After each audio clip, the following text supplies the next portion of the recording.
What's your most embarrassing I thought I was alone moment? I had just taken a shower and had gotten out when my dog came in and started running around wanting to play. I ended up chasing him out of the bathroom while nude and he led me right to my sister, who had stayed home sick.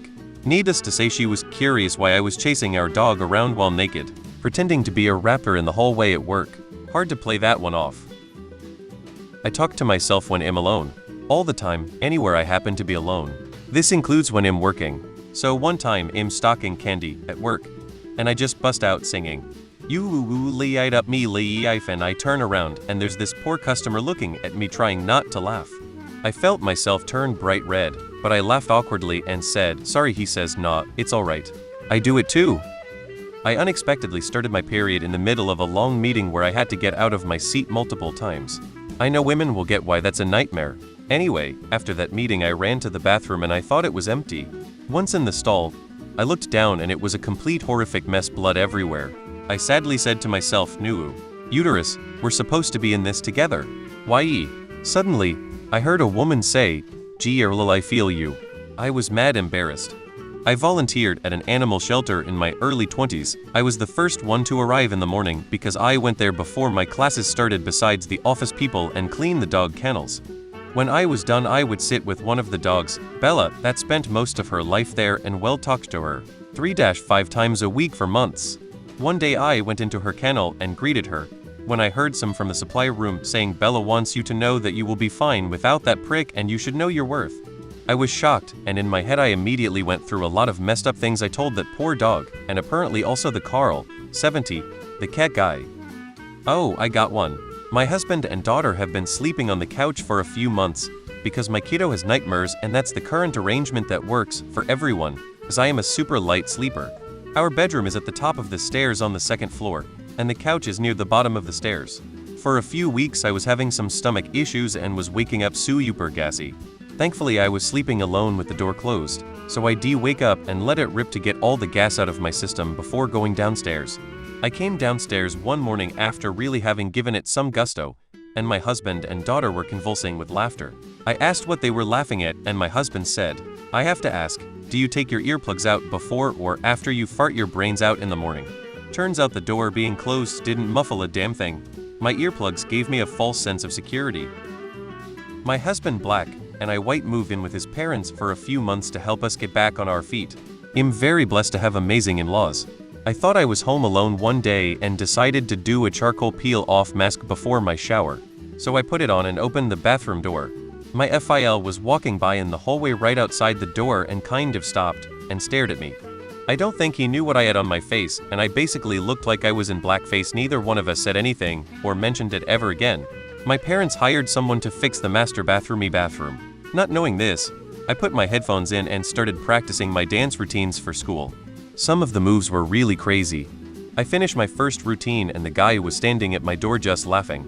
I was pretty embarrassed. I used to be a park ranger, and I had gone out to check on a park early one morning and someone had damaged a wooden post to the point it needed to come down. I went back to the shop, grabbed an axe, come back, and merrily started smashing this thing to the ground before I realized it was too quiet. Looked up to the pavilion and there were two teenagers having a really romantic little picnic, like little tablecloth, flowers, and everything, watching me in horror as I just rolled up and had started axing a wooden pole to the ground.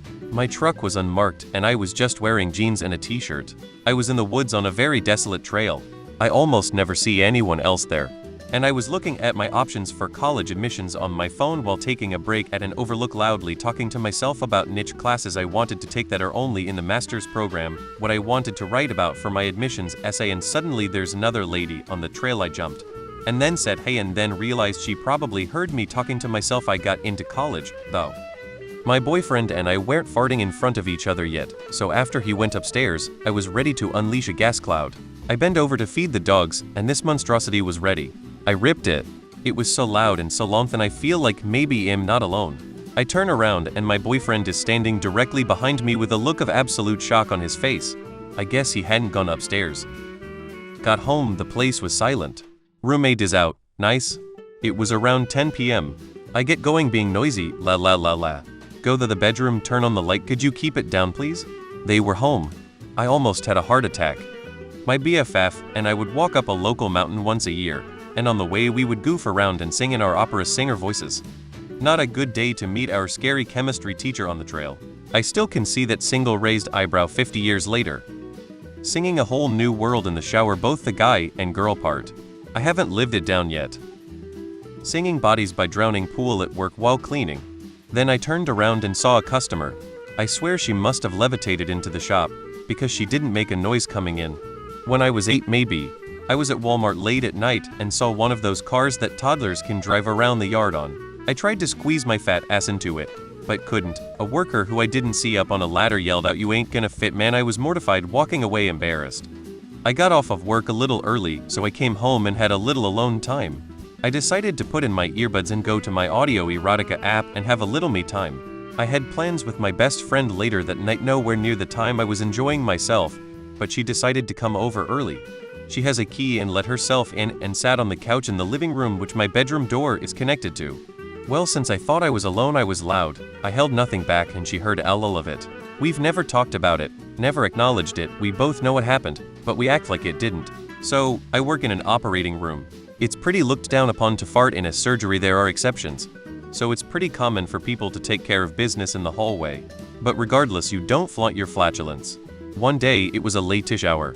Not many people wandering the halls. I was scrubbing my hands before a case and I had a massive fart coming on.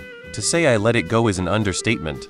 I farted for 20 solid seconds and let out an audible "oh yay" after I said that. I turned, and a cute young anesthesia tech was standing there in abject horror. In high school around midnight, I was in the bathroom and thought I shut the door. I hadn't. I was standing in front of the mirror flexing my brains out, and I turn around and my stepdad was standing there with a huge grin on his face.